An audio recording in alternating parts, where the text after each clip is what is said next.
ನಮಸ್ತೆ ಎಲ್ರಿಗೂ, welcome back to one more vlog. So friends, ಎಲ್ಲರೂ ಹೇಗಿದ್ದೀರಾ? ಚೆನ್ನಾಗಿದ್ದೀರಾ ಅಂತ ಅಂದ್ಕೊಳ್ತೀನಿ. ನಾವು ಕೂಡ ಸೂಪರ್ ಆಗಿದ್ದೀವಿ. ಆ್ಯಂಡ್ ಇವತ್ತು ಮಂಗಳವಾರ. ಸೊ ಮಂಗಳವಾರ ಬೆಳಗ್ಗೆ ಎದ್ದ ತಕ್ಷಣ ವ್ಲಾಗ್ ಸ್ಟಾರ್ಟ್ ಮಾಡಿದ್ದೀನಿ. ಹಾಗೆ ನಿಮಗೆಲ್ಲ ಗೊತ್ತಿದೆ, ಆಷಾಢದಲ್ಲಿ ಬಂದಿರುವಂಥ ಮೊದಲ ಮಂಗಳವಾರ. ಸೊ ಆಷಾಢ ಶ್ರಾವಣ ಅಂತ ಬಂತು ಅಂದರೆ ಹಬ್ಬಗಳು, ಪೂಜೆಗಳು ಅದು ಇದು ತುಂಬ ಇರುತ್ತೆ. ಸೊ ಹೋದ ವರ್ಷ ಮಾಡೋದಕ್ಕಂತೂ ಆಗಲಿಲ್ಲ. ಬಟ್ ಅಂದ್ಕೊಂಡಿದ್ದೆ ನೆಕ್ಸ್ಟ್ ಶ್ರಾವಣ ಮತ್ತು ಆಷಾಢನ ತುಂಬ ಚೆನ್ನಾಗಿ ಆಚರಣೆ ಮಾಡಬೇಕು ಅಂತೇಳಿ. ಸೊ ಅಂದ್ಕೊಂಡಿದ್ದ ಥರನೇ ಆಗ್ತಾ ಇದೆ. ಆ್ಯಂಡ್ ಇವತ್ತು ಮಂಗಳವಾರ ಅಲ್ವಾ, ಸೊ ಹಾಗಾಗಿ ನಾನು ಇವತ್ತು ಪೂಜೆ ಮಾಡಬೇಕು, ಮೊದಲ ಮಂಗಳವಾರ ಅಂತ ಅಂದ್ಕೊಂಡು ಎಲ್ಲ ಪ್ರಿಪ್ರೇಷನ್ ಮಾಡ್ಕೊತಾ ಇದ್ದೀನಿ. ಸೊ ಹಾಗಾಗಿನೇ ಬೆಳಗ್ಗೆ ಎದ್ದ ತಕ್ಷಣ ನನ್ನ ರಿಚುವಲ್ಸ್ ಏನೇನೆಲ್ಲ ಇರುತ್ತೆ ಅದನ್ನೆಲ್ಲ ಕೂಡ ಆಲ್ರೆಡಿ ಸ್ಟಾರ್ಟ್ ಮಾಡ್ಕೊಂಡಿದ್ದಾಯಿತು. ಸೊ ನಾನು ರಂಗೋಲಿ ಹಾಕ್ತಾಯಿದ್ದೀನಿ. ಹಾಗೆ ನನ್ನ ಮಗನಿಗೆ ಹೊರಗಡೆ ಇರುವಂಥ ತುಳಸಿ, ಮನಿ ಪ್ಲ್ಯಾಂಟ್ ಅದಕ್ಕೆಲ್ಲ ನೀರು ಹಾಕು ಅಂತ ಹೇಳಿದ್ದೆ. ಬಂದು ನೀರು ಹಾಕಿ ಅವನು ಒಳಗಡೆ ಹೋದ. ಸೊ ಚಿಟ್ಟಿ ಎದ್ಬಿಟ್ಟಿರ್ತಾನೆ, ನಮ್ಮ ಜೊತೆ ಎದ್ದೇಳಲೇಬೇಕಾಗುತ್ತೆ. ಹಾಗೆ ಇನ್ನೊಂದು ಏನಪ್ಪ ಅಂತಂದರೆ, ಶಾಮ್ನೂರಲ್ಲಿ ಅಂದರೆ ಆ ಮನೆಗಿಂತ ಈ ಮನೆಗೆ 1 ಅವರ್ ಡಿಫ್ರೆನ್ಸು. ಸೊ ಚಿಟ್ಟಿನ 9 ಗಂಟೆಗೆ ರೆಡಿ ಮಾಡ್ತಾ ಇದ್ದೆ ಅಲ್ಲಿ. ಬಟ್ ಇಲ್ಲಿ ಏನಂತಂದರೆ 8 ಕಾಲಿಗೆ ಆಲ್ರೆಡಿ ರೆಡಿ ಆಗಿರಬೇಕು ಅವನು. ಇನ್ನೊಂದು ಸ್ವಲ್ಪ ಅರ್ಜೆನ್ಸಿ ಜಾಸ್ತಿ ಆಗಿಬಿಡ್ತು. ಹಾಗಾಗಿ ಏನಂತಂದರೆ ಹೊರಗಡೆ ರಂಗೋಲಿ ಮತ್ತು ಅದೆಲ್ಲ ಆಗಿದ ತಕ್ಷಣವೇ ತಿಂಡಿ ಕೆಲಸ ಸ್ಟಾರ್ಟ್ ಮಾಡ್ಕೊಳ್ಳೇಬೇಕು. ಮತ್ತು ನಾನು ಫ್ರೆಶ್ ಕೂಡ ಆಗಂಗಿಲ್ಲ ಅಲ್ಲಿ. ಮತ್ತು ಟೈಮ್ ಸ್ಪೆಂಡ್ ಮಾಡಿಬಿಟ್ರೆ ಮುಗೀತು. ಫಸ್ಟ್ ತಿಂಡಿ ಮಾಡಿ ಇಟ್ಟು ದೆನ್ ನಾನು ಫ್ರೆಶ್ ಆಗೋದ್ರ ಬಗ್ಗೆ ಮತ್ತು ಬೇರೆ ಬೇರೆ ಕೆಲಸದ ಮಾಡ್ಕೊಳ್ಳೋದ್ರ ಬಗ್ಗೆ ಯೋಚನೆ ಮಾಡ್ತಾ ಇರ್ತೀನಿ. ಆ್ಯಂಡ್ ಇವತ್ತೇನಂತಂದರೆ ಚಿತ್ರಾನ್ನ ಮಾಡ್ತಾ ಇರೋದು. ಸೊ ಚಿತ್ರಾನ್ನ ಮಾಡ್ತಾ ಇರೋದು ಯಾಕೆ ಅಂತಂದರೆ, ನಮ್ಮ ಚಿಟ್ಟಿ ಹೇಳ್ತದೆ, ನಮ್ಮ ನೀನು ಯಾಕೋ ತುಂಬ ರೈಸ್ ಐಟಮ್ಸೇ ಮಾಡ್ತಿದ್ದೀಯಾ ಅಂತೇಳಿ. ಅಪ್ಪಿ ಸಾರಿ, ತುಂಬ ಅರ್ಜೆಂಟಲ್ಲಿ ಏನಾದರೂ ಮಾಡಿದ್ರಾಯ್ತು ಅನ್ನೋ ಥರನೇ ಮಾಡ್ತಾಯಿದ್ದೀನಿ. ಸೊ ಹಾಗೆ ಮತ್ತು ಇಡ್ಲಿ, ದೋಸೆ, ಪಡ್ಡು ಈ ಥರ ಕಂಟಿನ್ಯೂಸ್ ಆಗಿ ಏನಾದರೂ ಒಂದು ತಿಂಡಿ ಮಾಡಿಕೊಟ್ಟು ಕಳಿಸ್ತಿದ್ದೆ ಚಿಟ್ಟಿಗೆ. ಈ ಮನೆಗೆ ಬಂದಾಗಿಂದ ಸ್ವಲ್ಪ ಆಗುತ್ತಲ್ವಾ, ಒಂದು ಸ್ವಲ್ಪ ದಿನ ಬೇಕಾಗುತ್ತೆ ಅಡ್ಜಸ್ಟ್ ಆಗೋದಕ್ಕೆ. ಅದರಲ್ಲೂ ಕೂಡ ಸೊಸೈಟಿಯಿಂದ ತಂದಿರೋವಂಥದ್ದನ್ನು ಯೂಸ್ ಮಾಡ್ತೀವಿ ನಾವು ಆಲ್ಮೋಸ್ಟ್ ದೋಸೆ, ಇಡ್ಲಿಗೆಲ್ಲ. ಆ ಅಕ್ಕಿ ಖಾಲಿಯಾಗಿದೆ, ಅಮ್ಮ ತರಬೇಕು, ಆಮೇಲೆ ನಮಗೆ ಕೊಡಬೇಕು. ಆಮೇಲೆ ಇವಾಗ ತಂದಿರೋದೇನೋ ತುಂಬ ಗಲೀಜಿದೆ, ಅದನ್ನು ತಡಿ ಏನೋ ಮಾಡ್ಕೊಡ್ತೀನಿ, ಸೋಸ್ಕೊಡ್ತೀನಿ ಅಂತ ಇದ್ದಾರೆ. ಪಾಪ ನಮ್ಮ ಅಮ್ಮಂಗೂ ಕೂಡ ಆಗ್ತಾಯಿಲ್ಲ. ಸೊ ನೋಡ್ತೀನಿ, ಇನ್ನೊಂದು 2 ಡೇಸ್ ನಾನೇ ತಂದ್ಕೊಂಡೆಲ್ಲ ಕ್ಲೀನ್ ಮಾಡಿಕೊಂಡು ಚಿಟ್ಟಿಗೆ ದೋಸೆ, ಇಡ್ಲಿ, ಆಮೇಲೆ ಪಡ್ಡು ಇದೆಲ್ಲನೆಲ್ಲ ಮಾಡಿಕೊಟ್ಟು ಕಳಿಸ್ತೀನಿ. ಹಾಗೆ ಚಿಲ್ಲಾಸ್ ಎಲ್ಲ ಮಾಡಿಕೊಡ್ಬೇಕು. ಅಯ್ಯೋ, ಇನ್ನೂ ಸ್ವಲ್ಪ ಅಡ್ಜಸ್ಟ್ ಮಾಡ್ಕೊಳ್ಳೋದಿದೆ ಈ ಮನೇನ, ಅಲ್ಲಿವರೆಗೂ ಹೀಗೆ. ಆಮೇಲೆ ಇವತ್ತು ಚಿತ್ರಾನ್ನ ಮಾಡಬೇಕು ಅಂತೇಳಿ ಪಟ ನಾನು ಮಾಡ್ಕೊತಾ ಇರೋದು. ಸೊ ಹೊರಗಡೆ ರಂಗೋಲಿ ಹಾಕೋಕ್ಕೆ ಹೋದಾಗಲೇ ಜಯಂತ್ ನನಗೆ ಸ್ವಲ್ಪ ಟೊಮೊಟೊ ಹಾಗೆ ಈರುಳ್ಳಿ, ಹಸಿಮೆಣ್ಸಿನ್ಕಾಯಿ ಹೆಚ್ಚಿಕೊಟ್ಟು ಹೋಗಿದ್ರು. ತಿಂಡಿ ಒಂದು ಮಾಡಿ ನನ್ನ ಪಾಡಿಗೆ ನಾನು ಬೇರೆ ಕೆಲಸಗಳು ಮಾಡ್ಕೊತಾ ಇರ್ತೀನಿ. ವೀಡಿಯೋಸ್ ಏನಾದರೂ ಇತ್ತು ಅಂದರೆ. ಆ್ಯಂಡ್ ಮಿಂಚು ಎದ್ಬಿಟ್ಟಿರ್ತಾಳಲ್ಲ, ಅವಳ ಕೆಲಸದಲ್ಲಿ ಮುಳುಗಿರ್ತೀನಿ. ಆಮೇಲೆ ಅಡುಗೆ ಮನೇಲಿ ಏನೇನಾದರೂ ಪಾತ್ರೆಗಳಿತ್ತು ಅಂದರೆ ಅದನ್ನೆಲ್ಲ ಅಡುಗೆ ತೆಗೆದಿಟ್ಟು ಪಾತ್ರೆ ಎಲ್ಲ ತೊಳೆಯೋದಕ್ಕೆ ಏನೇನೆಲ್ಲ ಹಾಕಬೇಕು, ಸೊ ಅದನ್ನೆಲ್ಲ ಹಾಕಿ ನನ್ನ ಪಾಡಿಗೆ ನಾನು ಹೋಗ್ತೀನಿ. ಇನ್ನೇನು ಅವರು ಜಯಂತು ರೆಡಿಯಾಗಿ ಹೋಗ್ತಾರೆ, ಚಿಟ್ಟಿನೂ ಹೋದ ಅಂತಂದರೆ ಅಕ್ಕ ಬಂದು ಫುಲ್ ಕಂಪ್ಲೀಟಾಗಿ ಎಲ್ಲದು ಕಸ ಹೊಡೆದು ನೆಲ ಒರೆಸಿ ನನಗೆ ಪಾತ್ರೆ ಎಲ್ಲ ವಾಶ್ ಮಾಡಿಕೊಡ್ತಾರೆ. ಅದಾದಮೇಲೆ ಮತ್ತೆ ನನ್ನ ಕೆಲಸ. ಆ್ಯಂಡ್ ಇಲ್ಲಿ ಮಿಂಚು ಎದ್ಲು ಅಂತಂದೇಳಿ ನಾನು ಆಟಾಡ್ಸ್ಕೊತ ಕೂತ್ಕೊಂಡಿದ್ದೀನಿ. ನಿನ್ನೆ ರಾತ್ರಿ ಏನಾಯಿತು ಅಂತಂದರೆ, ನನ್ನ ತಮ್ಮನ ಜೊತೆ ಚಿಟ್ಟಿ ಮತ್ತು ಮಿಟ್ಟು ಇಬ್ಬರು ಕೂಡ ಹಠ ಮಾಡ್ಕೊಂಡು ಅಮ್ಮನ ಮನೆಗೆ ಹೋಗಿ ಮತ್ತೆ ವಾಪಸ್ ಬರಬೇಕು ಅಂತಂದರೆ ಫುಲ್ ಮಳೆ ಅಂತ ಹೇಳಿ ಅಲ್ಲೇ ಉಳ್ಕೊಂಡಿದ್ರು. ಅದಕ್ಕೆ ನಿನ್ನೆ ನಾನು, ಜಯಂತ್ ಮತ್ತು ಮಿಂಚು ಅಷ್ಟೇ ಇದ್ದು ಮನೆಯಲ್ಲಿ. ಇವಾಗ ಬೆಳಗ್ಗೆನೇ ಹೋಗಿ ಜಯಂತ್ ಚಿಟ್ಟಿನ ಕರ್ಕೊಂಬಂದು ರೆಡಿ ಮಾಡಿ ಸ್ಕೂಲಿಗೆ ಕಳಿಸಿದ್ದಾಯಿತು. ಮಿಟ್ಟು ಇವಾಗ ಬಂದಿದ್ದಾಳೆ. ಸೊ ಅದನ್ನು ನಿಮಗೆ ತೋರಿಸ್ತಾ ಇದ್ದೀನಿ. ಮಿಟ್ಟು ಇವಾಗ ಬಂದು ಅಜ್ಜಿ ಮನೆಯಿಂದ ಬಿಸ್ಕೆಟ್ ಪ್ಯಾಕೆಟ್ ತೊಗೊಂಬಂದಿದ್ಲು, ಅವ್ರ ತಂಗಿಗೆ ಕೊಟ್ಟು ಆಟ ಆಡಿಸಿದ್ದಾಳೆ. ಇವಳಂತರೂ ಸಣ್ಣವಳು, ಏನು ನೋಡಿದ್ರು ಕೂಡ ಇಟ್ಕೊಳ್ಳೋಕ್ಕೆ ಚಡ್ಪಾಡಿಸ್ತಾಳೆ. ಅಲ್ಲಿ ನೋಡಿ ಹೆಂಗೆ ಮಾಡ್ತಾಳೆ. ಆಟ ಸಾಮಾನೆಲ್ಲ ತೊಗೊಂಬಂದಿದ್ಲು ಮಿಟ್ಟು. ಸೊ ಅದನ್ನೆಲ್ಲ ಇಟ್ಕೊಂಡು ಆಟಾಡ್ಕೊತ ಕೂತ್ಕೊಂಡಿದ್ದೀವಿ ಇವಾಗ. ಆ್ಯಂಡ್ ನಮ್ಮ ಮಿಂಚು ಮೇಡಮ್ ಅವ್ರ ಗಲಾಟೆ ಎಲ್ಲರೂ ಕೂಡ ತಲೆನೋವ್ತಾ ಇದೆ, ಅಷ್ಟರ ಮಟ್ಟಿಗೆ ಗಲಾಟೆ ಮಾಡ್ತಾಳೆ. ಸೊ ಅದು ಕೂದಲೇನಿದೆ ಕಂಪ್ಲೀಟಾಗಿ ಫುಲ್ ಕಣ್ಣು ಮುಂದೆ ಬಂದುಬಿಡುತ್ತೆ. ಅದಕ್ಕೆ ಜುಟ್ಟು ಹಾಕಿ ಅವಳನ್ನ ಆಟಾಡ್ಸ್ಕೊತ ಕೂತ್ಕೊಂಡಿದ್ದೀನಿ. ಆ್ಯಂಡ್ ನಾನು ಆಟಾಡ್ಸ್ಕೊತ ಕೂತ್ಕೊಂಡಿದ್ದು ನೋಡಿ ಅವಕ್ಕ ಏನಂದರೆ, ನಾನು ಕಸ ಹೊಡೆದು ನೆಲ ಒರೆಸ್ತೀನಿ, ಒಂದು 5 ನಿಮಿಷ ಇಟ್ಕೊಂಡಿರ್ತೀನಿ, ನಿನ್ನ ಮಗಳನ್ನ ಬೇಗ ಹೋಗಿ ನೀನು ಇದು ಸ್ನಾನ ಮಾಡ್ಬಾ, ನೀರು ಆಲ್ರೆಡಿ ಕಾದಿದೆ ಅಂತ ಹೇಳಿದರು. ಅಂದರೆ ಅವ್ರಿಗೆ ಅರ್ಥ ಆಗಿಬಿಡ್ತು, ಒಂದು 2 ಡೇಸ್ ನಮ್ಮ ಮನೇಲಿ ಹಿಂಗೆ ಅಂದರೆ ಕೆಲಸ ಮಾಡಿ ಕೊಡೋಕ್ಕೆ ಬರ್ತಾರಲ್ಲ. ಸೊ ವಾತಾವರಣ ಎಲ್ಲ ಹೆಂಗಿರುತ್ತೆ, ಚಿಕ್ಕ ಮಕ್ಕಳಿದ್ದಾರೆ, ಆಗಲ್ಲ ಹುಡುಗಿಗೆ ಕೆಲಸ ಎಲ್ಲ ಮಾಡ್ಕೊಳ್ಳೋದು ಅಂತ ಅಂದ್ಕೊಂಡು ಸ್ನಾನ ಕೂಡ ಮಾಡೋರ್ಗೂ ಇದ್ದು ಪಾಪ ಅದಾದಮೇಲೆ ಹೋಗಿದ್ದು. ಸೊ ನೋಡಿ, ನಾನು ಹೋಗಿ ಬೇಗ ಕ್ವಿಕ್ ನನಗೆ ಸ್ನಾನ ಮಾಡಿಸ್ಕೊಂಡು ಬಂದ ತಕ್ಷಣ ಅವಳನ್ನ ಇಸ್ಕೊಂಡು ಸ್ವಲ್ಪ ಹೊತ್ತು ಆಟ ಆಡಿಸ್ತಾ ಇದ್ದೀನಿ, ನಗಿಸ್ತಿದ್ದೀನಿ. ಯಾಕೆ ಗೊತ್ತಾ, ಎಷ್ಟು ಜಾಸ್ತಿ ಆಟ ಆಡಿಸ್ತೀನೋ, ಎಷ್ಟು ಜಾಸ್ತಿ ನಗಿಸ್ತೀನೋ ಅಷ್ಟು ಬೇಗ ಮಲ್ಕೊತಾಳೆ ಮತ್ತು ಡೀಪ್ ಸ್ಲೀಪ್ ಮಾಡ್ತಾಳೆ. ಸ್ವಲ್ಪ ನನಗೂ ಕೂಡ ಬೇರೆ ಬೇರೆ ಕೆಲಸ ಇದೆ, ಅದನ್ನೆಲ್ಲ ಮುಗಿಸ್ಕೊಳ್ಳೋಣ ಅಂತ ಅಂದ್ಕೊಂಡು ಮಲಗಿಸ್ತಿದ್ದೀನಿ.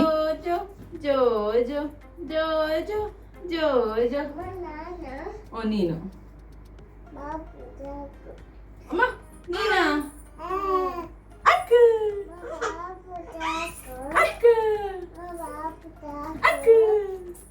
ಬಿತ್ತು ಬಿತ್ತು ಬಿತ್ತು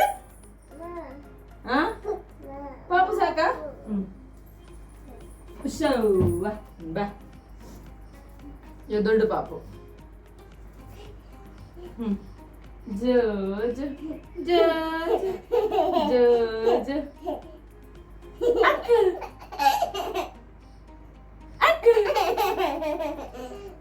ಟೈಮ್ಸ್ ಏನಂತಂದರೆ ಅವಳನ್ನ ಆಟಾಡ್ಸೋದು ನೋಡಿ ನಮ್ಮ ಮಿಟ್ಟುನು ಕೂಡ ಕೇಳ್ತಾಳೆ, ಅಮ್ಮ ನಾನು ಆಟಾಡ್ತೀನಿ ಅಂತೇಳಿ. ಸೊ ಅವಾಗ ಅವಳನ್ನು ಕೂಡ ಎತ್ಕೊಂಡು ಆಟ ಆಡಿಸಿ ಮುದ್ದಾಡಿ ಕೆಳಗೆ ಬಿಡ್ತೀನಿ. ಇಬ್ಬರು ಸೇಮ್ ಅಂತಲೇ ನನ್ನ ಫೀಲಿಂಗ್. ಸೊ ನೋಡೋದಕ್ಕೆ ಏನೇನು ಅದು ದೊಡ್ಡದು ಅಂತ ಅನಿಸುತ್ತೆ, ಬಟ್ ಇಬ್ಬರು ಅಷ್ಟೇ ಕ್ಯೂಟ್ನೆಸ್ ಮುದ್ದಾಡೋದೆಲ್ಲ. ಹಾಗೆ ಮಿಟ್ಟುನ ಇಟ್ಕೊಂಡು ಮೇಂಟೈನ್ ಮಾಡಿಬಿಡ್ತೀನಿ. ಅವಳು ಸ್ವಲ್ಪ ಸೂಕ್ಷ್ಮ, ಹೇಳಿದ ತಕ್ಷಣ ಅರ್ಥ ಮಾಡ್ಕೊತಾಳೆ. ಈ ಮಿಂಚುನ ಮಲಗಿಸಿದ್ರೇ ನನಗೆ ಕೆಲಸ ಅಂತ ಅಂದ್ಕೊಂಡು ತೂಗಿ ತೂಗಿ ಮತ್ತು ಅದರಲ್ಲೂ ಈ ಜೋಲಿಗೆ ಬೇರೆ ಹಾಕಿ ತೂಗಿಸ್ಬೇಕು. ಇನ್ನೊಂದು ಇರೋವಂಥ ಅಭ್ಯಾಸನ ಶೇರ್ ಮಾಡ್ತೀನಿ. ಏನಂದರೆ ಮಿಂಚುಗೆ ದೇವ್ರ ಹಾಡು ಹಾಕಬೇಕು. ದೇವ್ರ ಹಾಡು ಹಾಕಿದ ತಕ್ಷಣ ಮಲ್ಕೊತಾಳೆ. ಅದು ಎಷ್ಟೇ ಹಠ ಮಾಡಲಿ, ಎಷ್ಟೇ ಇದು ಏನೋ ತರಲೆ ಕೆಲಸ ಮಾಡ್ತಿರಲಿ, ದೇವಕಿ ನಂದನ ರಾಘವೇಂದ್ರ ಸ್ವಾಮಿಗಳದ್ದು ಹಾಡು ಅಥವಾ ಇದು ಹನುಮಾನ್ ಚಾಲೀಸ, ಸೊ ಇದೆರಡನ್ನೂ ಹಾಕಿದ ತಕ್ಷಣ ಗಪ್ಪನಾಗಿ ಮಲ್ಕೊತಾಳೆ. ಅದು ನನಗೆ ಬೆಸ್ಟ್ ಥಿಂಗ್ ಆ್ಯಕ್ಚುಲಿ. ಹೊಟ್ಟೆಲಿ ಇದ್ದಾಗಿಂದನೂ ಇದೇ ಆಯ್ತು ಅವಳದು ಕತೆ. ಸೊ ತುಂಬ ಧಾರ್ಮಿಕತೆ ಅಂದರೆ ಏನು ಸ್ಪಿರಿಚುಯಾಲಿಟಿ ಅನ್ನೋದು ಅದು ಬ್ಲಡ್ಡಲ್ಲೇ ಬಂದಿದೆ ಅನ್ನೋ ಥರ ಇದ್ದಾಳೆ ಅವಳು. ಸೊ ನನಗೂ ಕೂಡ ತುಂಬ ಖುಷಿ ಆಗುತ್ತೆ. ಓಕೆ, ಎಷ್ಟು ಕನೆಕ್ಟ್ ಆಗ್ತಿದ್ದಾಳೆ ನೋಡಂತೇಳಿ. ಆ ಹಾಡು ಎಲ್ಲೇ ಬರಲಿ ಅವಳು ಮರೆತು ನೋಡ್ತಾ ಇರ್ತಾಳೆ ಮಿಂಚು. ಅಷ್ಟು ಚೆನ್ನಾಗಿ ಅಭ್ಯಾಸ ಮಾಡ್ಕೊಂಡಿದ್ದಾಳೆ. ನಮಗೂ ಕೂಡ ಖುಷಿನೇ, ಮನೇಲಿ ಯಾರು ಕೂಡ ಅಪೋಸ್ ಮಾಡಲ್ಲ, ಅಯ್ಯೋ ನೋಡು ಅವಳಿಗೆ ಎಷ್ಟು ಇಷ್ಟ ಆಗಿರ್ಬೋದು ಅದು ಅಂತೇಳಿ. ಸೊ ನೋಡಿ, ಹಿಂಗೆಲ್ಲ ಆಟ ಆಡ್ತಿರ್ತೀನಿ ಮನೇಲಿ ಮಕ್ಕಳ ಜೊತೆ ಫುಲ್ ಆಟ. ನೀವೆಲ್ಲ ಕೇಳ್ತಿರ್ತೀರಲ್ಲ ಹೆಂಗೆ ಅಷ್ಟೊಂದು ಮೈಂಡ್ನ ಫ್ರೀ ಇಟ್ಕೊತೀರಿ ಅಂತೇಳಿ. ಫ್ರೀಯಾಗಿ ಇಟ್ಕೊಳ್ಳೋದೇನು ಬಂತು, ಆ್ಯಕ್ಚುಲಿ ಆಟಾಡಬೇಕು ಅನ್ನೋ ಮನಸ್ಥಿತಿನೂ ನಮಗೆ ಬರಲ್ಲ ಅಂತಂದರೆ ಮತ್ತು ನಾವು ಇನ್ನೇನು ಮಾಡ್ತಿದ್ದೀವಿ ಅಂತ ಹೇಳಿ ಅಲ್ವಾ. ಕಷ್ಟಗಳು, ಕಮಿಟ್ಮೆಂಟ್ಸು, ಅದು ಇದು ಇದೆಲ್ಲ ಇರೋದು ನಮಗೆ, ಮಕ್ಕಳಿಗೆ ಅಲ್ವೇ ಅಲ್ಲ. ಹಾಗಾಗಿ ನಾನು ಕೆಲವೊಮ್ಮೆ ನನ್ನನ್ನು ಮರೆತು ನಾನು ಅವ್ರ ಜೊತೆ ಆಟ ಆಡೋದಕ್ಕೆ ಟ್ರೈ ಮಾಡ್ತಿರ್ತೀನಿ. ನೋಡಿ, ಆವಾಗ ಈ ಥರ ಯಾರಾದರೂ ಟ್ರೈ ಮಾಡಿ, ನಿಮ್ಮ ಮಕ್ಕಳು ಆವಾಗ ನಿಮ್ಮನ್ನು ಬೇರೆ ಥರ ನೋಡ್ತಾರೆ, ಒಂಥರ ಪ್ರೀಷಿಯಸ್ ಥರ ನೋಡ್ತಾರೆ. ನಾನು ಅದನ್ನು ಆಲ್ರೆಡಿ ಟೆಸ್ಟ್ ಮಾಡಿದ್ದೀನಿ. ಹಾಗಾಗಿನೇ ನಾನು ಕೂಡ ಈ ಥರ ಮಾಡೋದು. ಈ ಸಣ್ಣವಳು ಕೂಡ ಅದೇ ಥರ ಟ್ರೀಟ್ ಮಾಡ್ತಾಳೆ ನಮ್ಮ ನೋಡಿದ ತಕ್ಷಣ ಖುಷಿಯಾಗಿ. ಆ ಫೀಲೇ ಬೇರೆ. ಸೊ ಹಾಗಾಗಿ ಟೈಮ್ ಸಿಕ್ಕಾಗ ಅಟ್ಲೀಸ್ಟ್ ನಿಮ್ಮದಲ್ಲ ಇದು ನಾನಲ್ಲ ಅನ್ನೋ ಥರ ಮೈ ಮರೆತು ನೀವೇನಾದರೂ ಆಟ ಆಡಿದ್ರೆ ಆ ಮೂಮೆಂಟ್ಸೇ ನಿಮಗೇನೋ ಒಂಥರ ಸ್ಟ್ರಾಂಗ್ ಪಾಸಿಟಿವ್ನೆಸ್ ಕೊಡುತ್ತೆ. ಇದು ನನ್ನ ಸೆಲ್ಫ್ ಎಕ್ಸ್ಪೀರಿಯನ್ಸ್ ಮತ್ತು ಒಂದು ಬೆಸ್ಟ್ ಟಿಪ್ಸ್ ಕೂಡ ಹೌದಿದು. ಇವಾಗ ಆಟ ಆಗಿದ ತಕ್ಷಣ ತೊಟ್ಲಿಗೆ ಹಾಕಿ ಚೆನ್ನಾಗಿ ತೂಗಿದ ತಕ್ಷಣ ಮತ್ತು ಇನ್ನೇನು ಅವಳು ಪಾಡಿಗೆ ಅವಳು ಮಲ್ಕೊಂಡ್ಬಿಡ್ತಾಳೆ. ಸೊ ಮಂಚದ ಮೇಲೆ ಎಲ್ಲ ಆಟ ಸಾಮಾನು ಇಟ್ಕೊಂಡು ಮಿಟ್ಟು ಆಟ ಆಡ್ತಿರೋದು. ಸೊ ನೋಡಿ ಎಷ್ಟು ನೀಟಾಗಿ ಮಲ್ಕೊಂಡಿದ್ದಾಳೆ. ಇಷ್ಟು ಮಲ್ಕೊಂಡ್ರೆ ಸಾಕು ನನಗೆ, ಮತ್ತು ಉಳಿದಿರೋ ಕೆಲಸ ಎಲ್ಲ ಮಾಡ್ಕೊಳ್ಳೋದಕ್ಕೆ ತುಂಬ ಈಸಿ ಆಗುತ್ತೆ. ಇನ್ನೇನು ನಮ್ಮ ಮಿಟ್ಟು ಮೇಡಮ್ ಅವ್ರನ್ನ ಮಾತಾಡ್ಕೊತ ಆಟಾಡ್ಕೊತ ಅವಳು ಮುದ್ದು ಕತೆನ ಕೇಳ್ಕೊತ ಕೆಲಸಗಳು ಸ್ಟಾರ್ಟ್ ಮಾಡ್ತೀನಿ. ಆ್ಯಂಡ್ ಇಲ್ಲಿ ಮಕ್ಕಳು ಮಲ್ಕೊಂಡ್ರು. ನೆಕ್ಸ್ಟ್ ಇವಾಗ ಎದ್ದ ತಕ್ಷಣ ಮತ್ತೆ ಅವ್ರದ್ದು ಊಟ ಪಾಠ ನೋಡಬೇಕು. ಆ್ಯಂಡ್ ಮಿಟ್ಟು ಅಲ್ಲಿ ಅಮ್ಮನ ಮನೇಲಿ ಸ್ವಲ್ಪ ಊಟ ಮಾಡಿ ಬಂದಿದ್ದಾಳಂತೆ. ಇನ್ನೇನು ಹಾಲು ಬಿಸ್ಕೆಟು ಅದು ಇದು ಕೊಡ್ತಾ ಇರ್ತೀನಲ್ವ. ಸೊ ಮನೆಯಲ್ಲಿ ಕೂಡ ಎಲ್ಲ ಕೆಲಸ ಆಗಿದೆ, ಪಾತ್ರೆ ಎಲ್ಲ ತೊಳೆದಿಟ್ಟು ಹೋಗಿದ್ದಾರೆ, ದೆನ್ ಕಸ ಹೊಡೆದನ್ನೆಲ್ಲ ಒರೆಸಿ ಕೂಡ ಹೋಗಿದ್ದಾರೆ. ಸೊ ನೋಡಿ, ನೀಟಾಗಿ ಈ ಥರ ಮ್ಯಾನೇಜ್ ಮಾಡ್ಕೊಳ್ಳೋದಕ್ಕೆ ಟ್ರೈ ಮಾಡ್ತೀನಿ. ಏನು ಮ್ಯಾನೇಜ್ ಕೆಲಸ ಅಲ್ಲ.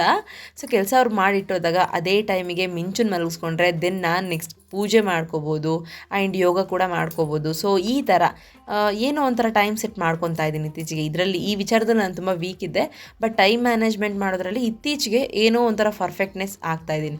ಎಷ್ಟು ದಿನ ಅಂತೇಳಿ ಅನ್ಪರ್ಫೆಕ್ಟ್ ಇರ್ತೀವಿ, ಒಂದಲ್ಲ ಒಂದಿನ ಪರ್ಫೆಕ್ಟ್ ಆಗಲೇಬೇಕಲ್ವ. ಸೊ ಎಕ್ಸ್ಪೀರಿಯೆನ್ಸ್ ಮೇಲಿರುತ್ತೆ ಅದು ಪರ್ಫೆಕ್ಟ್ ಆಗೋದು ಅಲ್ವೋ ಅಂತೇಳಿ. ಬಟ್ ನಾನು ಪರ್ಫೆಕ್ಟ್ ಅಂತ ಹೇಳ್ತಿಲ್ಲ, ಬಟ್ ಟ್ರೈ ಟು ಬಿ ಅಲ್ವಾ.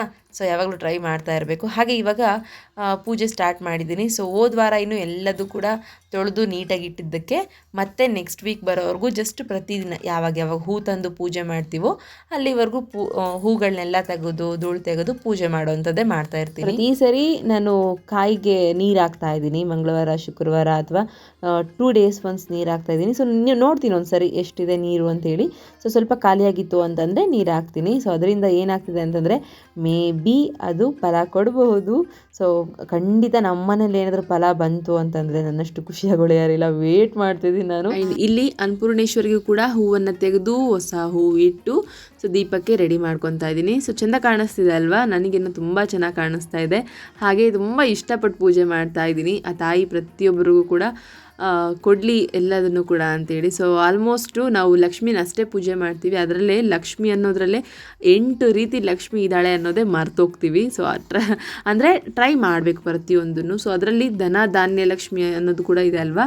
ಸೊ ಹಾಗಾಗಿ ಈ ಥರ ಮಾಡಬೇಕು ಅನ್ನೋದು ಮುಂಚೆಯಿಂದನೂ ಇತ್ತು.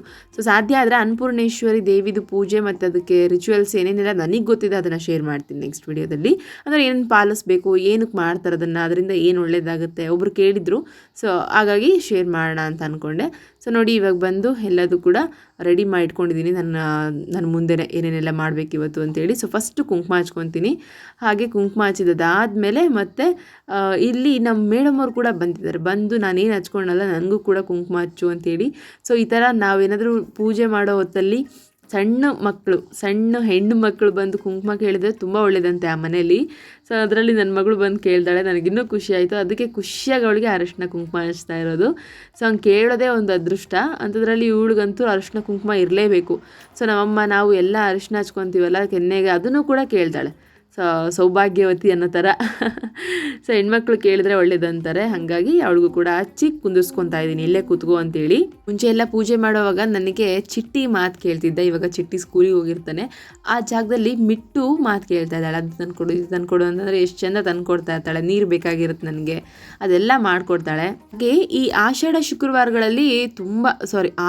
ಶ್ರಾವಣ ಶುಕ್ರವಾರ ಮಂಗಳವಾರಗಳಲ್ಲಿ ತುಂಬ ಪೂಜೆ ವ್ರತ ಅದು ಇದು ಮಾಡಿದ್ರೆ ಪ್ರತಿಫಲ ಜಾಸ್ತಿ ಸಿಗುತ್ತೆ ಅಂತ ಹೇಳ್ತಾರೆ. ಹಂಗಂತ ನಾನು ಇವತ್ತು ಯಾವುದು ವ್ರತ ಏನು ಮಾಡ್ತಾ ಇಲ್ಲ. ಜಸ್ಟ್ ಸಿಂಪಲ್ಲಾಗಿ ಶುಕ್ರವಾರ ಮಂಗಳವಾರ ತಪ್ಪದೆ ಸ್ವಲ್ಪ ಚೆನ್ನಾಗಿ ಪೂಜೆ ಮಾಡ್ತಾ ಇದ್ದೀನಿ.